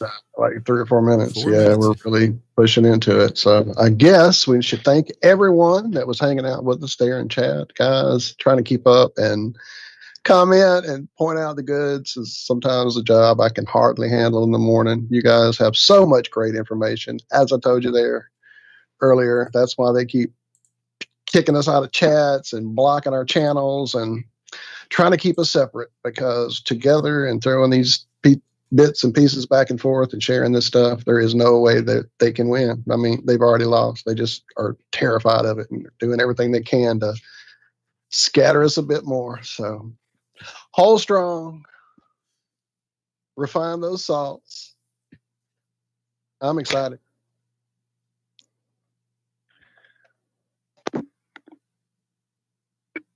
And this afternoon, we have our buddy Campbell come and hang out, who is still in chat. Thank you, brother. I'll see you there. I'll drop you that Zoom link. Don't know the channel, Autodidactic. Or Autodidactic 2. Or Autodidactic 2. Thank you, sir. Yes. And he's there, and I'll drop those links again. I had them up earlier. They'll be in the show description. How about that? That'd be fabulous. All righty.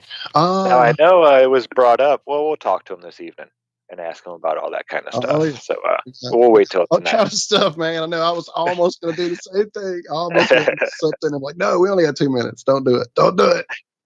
Teasers. It's going to be great.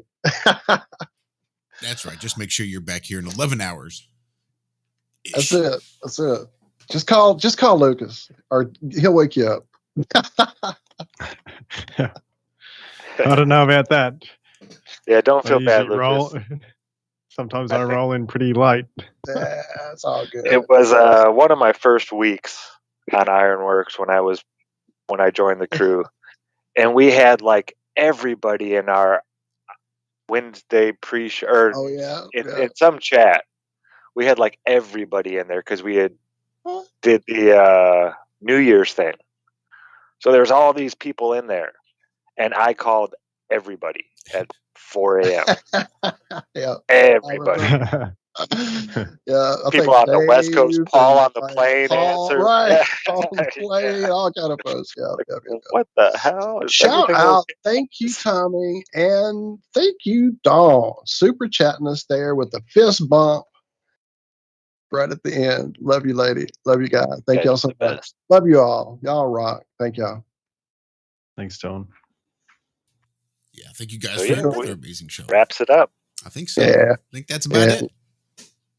Pretty soon. I think we're cutting it early though, because I was sidetracked playing, trying to keep up and chat again. There's just no doing it. I try to grab bits and pieces from you guys for the show notes every week, and it's just, yeah, you guys are phenomenal. Thank you guys. We'll see y'all more this afternoon. That's it. Make sure you guys are tuned back in here for Have No Sphere, which we do each and every Friday evening. Or if you can't make it, make sure you're at least back here next Tuesday morning, because we do this show every Tuesday and Friday morning starting off at 4 a.m. That's Central Time anyway here in the U.S. We go till 6. Thank you guys so much for hanging out with us this morning. Be good. Be well. We love you. Bye-bye.